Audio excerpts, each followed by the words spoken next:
উৎপাদকে বিশ্লেষণ করো। X square plus p plus one by p into x plus one.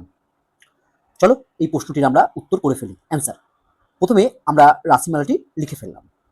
Next লাইনে আমরা কি করবো দেখো, নেক্সট লাইনে আমরা লিখছি ইকুয়াল টু, প্রথমে যেমন এক্স স্কোয়ার আছে আমরা এক্স স্কোয়ার লিখলাম, এরপর আমরা এই পি প্লাস ওয়ান বাই পিকে এক্স দ্বারা মাল্টিপ্লাই করবো, অর্থাৎ গুণ করব।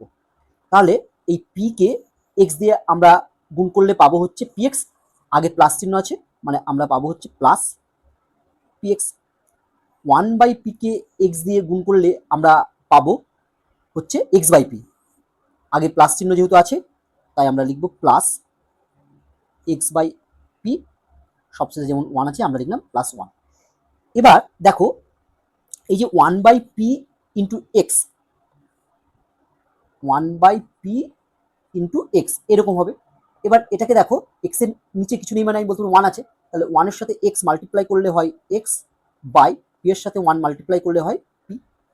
তাহলে one by p into x মানেই হচ্ছে এক্স বাই পি।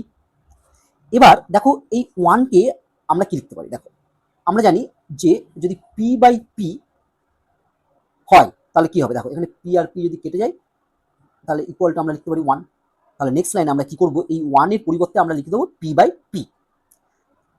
তাহলে নেক্সট লাইনে আমরা লিখছি equal to x square plus p x plus x by p plus এই ওয়ানের পরিবর্তে আমরা লিখছি পি বাই পি।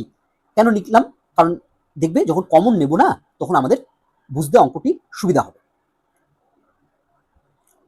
এবার দেখো আমরা প্রথম দুটো থেকে কি কমন নিতে পারি, x square plus p x আছে, তাহলে এখান থেকে দেখতে পাচ্ছি আমরা এক্স কমন যাবে, তাহলে ইকুয়াল টু এক্স কমন নিলাম, তাহলে আমরা লিখতে পারবো এক্স ইন্টু এক্স স্কোয়ার থেকে এক্স কমন গেছে, তাহলে এক্স ইন্টু এক্স, সেখান থেকে একটা এক্স কমন চলে গেছে, তাহলে পড়ে থাকবে হচ্ছে এক্স প্লাস এখানে পি এক্স থেকে এক্স কমন গেলে পড়ে থাকবে হচ্ছে প্লাস পি।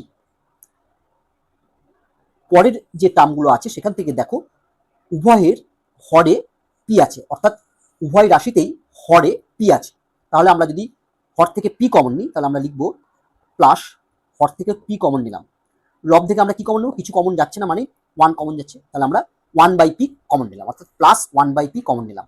তাহলে কি পড়ে থাকবে, তাহলে এখান থেকে যদি ওয়ান বাই পি চলে যায় তাহলে এখানে পড়ে থাকবে শুধু হচ্ছে এক্স প্লাস এখান থেকে যদি ওয়ান বাই পি চলে যায় তাহলে পড়ে থাকবে শুধু হচ্ছে পি। এবার দেখো এই দুটো রাশি থেকে আমরা কি কমন পাচ্ছি, উভয় রাশি থেকে আমরা কমন পাচ্ছি এক্স প্লাস পি।